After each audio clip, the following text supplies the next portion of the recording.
Okay, so we got African Americans in the South, we got Northerners, we got Midwesterners, but what about Democrats? Because there are Northern Democrats too at this time. What type of people are Northern Democrats? What'd you say, Kara? Yes, you did. What'd you say? Immigrants. Working class immigrants are Democrats. People in the cities, right? Poor urban people are Democrats.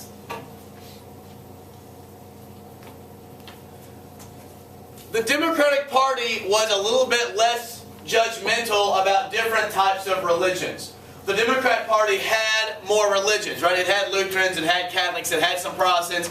It had a different smattering of sort of social groups. And then obviously the Democrats were solid South and then big cities, right? This is where we're seeing most Democrats. If you lived in a small New England town, you were solidly Republican, right? It was like Democrats in a small, Alabama town or something like that today, right? It's all Republican. Okay, so that is the differences between parties. Now we're going to talk about the factions, because these factions have awesome names. The big thing that was dominating politics was corruption, right?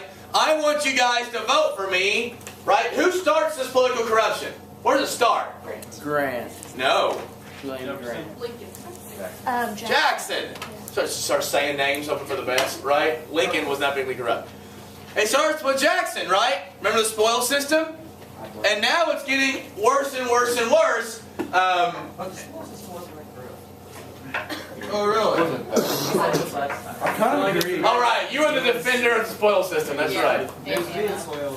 I agree with you, though. Swales just pipes up. The patronage was, listen, you guys go out and vote for me a couple times, I'm going to find you jobs. Or, you guys give me some money when I get elected, I'm going to make sure the laws are passed in your favor. Does this make sense? Right? Hopefully, you don't think that's a good idea, Tiger, but maybe you do. If that's the case, all of us make sure we don't vote for Tiger if he ever runs for Congress. Could you imagine his platform? A vote for me is a vote for anti-women's lib. If I get elected in this class. Last year's class was your friends. Likely get shot. Emma Harris might come and beat you down. Or Mary. Now there are three types of groups, and this is great. The three types of groups: the stalwarts, the half-breed, and the mugwumps. I know it sounds like something from Harry Potter, right? Stalwarts, these are pro-corruption people. Stalwarts are pro-corruption. They favor the spoils system. This is largely Irish in the North, right? The North was, the Northern Democrats were dominated by bloc Irish Catholic voting, and it was corrupt. Now, I'm going to go ahead and say these people didn't know what they were doing and were tricked by the evil ward bosses like Boss Tweed. Because they wouldn't be corrupt, would they, Nathan? We wouldn't do that, would we? I don't think so. Well, you think that once they got a vote out, they can breathe. You shut your mouth. Irish would never do that. Did Boss Tweed physically force them to vote Republican? Well, here's how it works, and we'll actually see it on, it's like this. You get off the boat, and you're given a job, and you're given a place to live, and you say, vote for you, and they say, if you don't do what I say, you're blacklisted from ever working here again, you're on the street, and I'm going to deal with your family. So... But what if they just went and voted Democrat and didn't tell them? Couldn't they just lie? No, because up until the early 1900s, voting was public. You knew who everybody voted for. In fact, one of the things that's going to change is what's called the Australian ballot, which is a secret ballot. Once people didn't have to tell everybody else who they voted for, like it was a list. You went and you signed who you voted for. Does that make sense? So next to Tavis Woolery's name was who you voted for, and the ward boss, the boss saw who you voted for. And if you voted for the wrong person, then you got in trouble. Once it became a secret, and you could say, no, I voted for your person, but you didn't really have to, then things started to change. right? But it wasn't. It was public information. Half-breeds are people who want to reform the system, right? They might be like your moderates. They don't want to overdo everything. They just want to change some laws so the system begins to be less corrupt. Civil service reform. How many of your parents work for the state? Work for the state of Kentucky? Many of them had to take a state test before they did it, right? To make sure that they are competent to be in the state government. That's a civil service test. Your parents had to put in an application and a resume and be interviewed, right? Well, before this time it was, oh, O'Banion, you voted for me, you're hired, buddy. See what I'm saying? Now this is civil service reform. Lastly, you have the mugwumps. And the mugwumps, these are people like Thomas Nast. These are young liberal reformers, mostly of the Republican Party. That's right, Peyton. Liberal Republicans. Just like Lincoln. Well, maybe not just like Lincoln. They favored Reconstruction. They favored changing the entire nature of the political system to sweep out the corruption. You'd be liberal in the 1870s. I'm going to start calling you my 1870s liberal. So the mugwumps are more like the most liberal.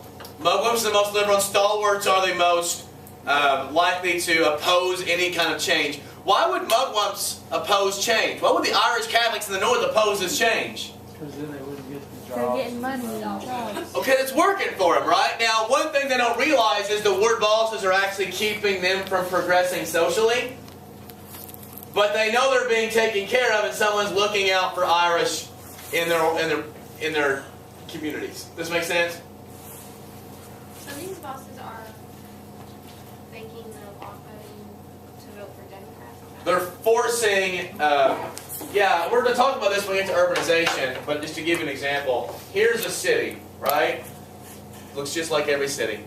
And these cities are divided up into what are called wards. And again, we'll get more of this. So you have the Irish section here. Have you ever heard of like Little Italy? Yeah. Right? You have things like Chinatown. Although this would be more on the West Coast. There are Chinatowns on the East Coast, but this is a more recent thing.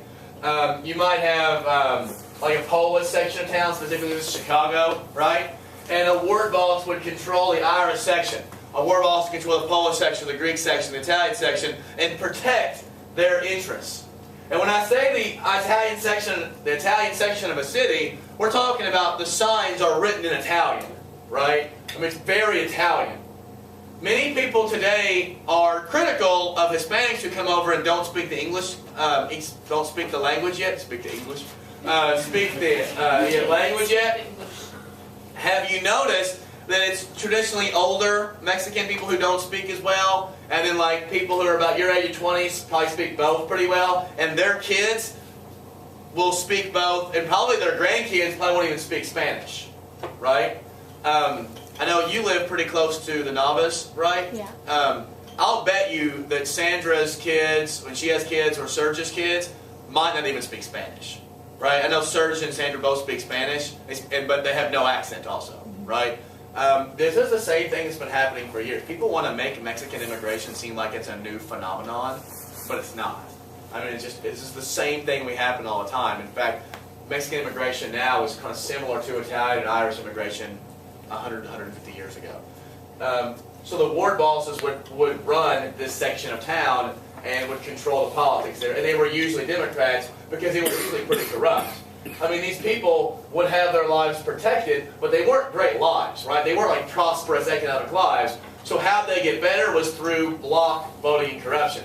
For instance, the Irish people were noted to be always in the police. Police forces were kind of corrupt, and if you were Irish, the cops were always considered to be Irish, and always kind of corrupt in big cities, looking out for other Irish.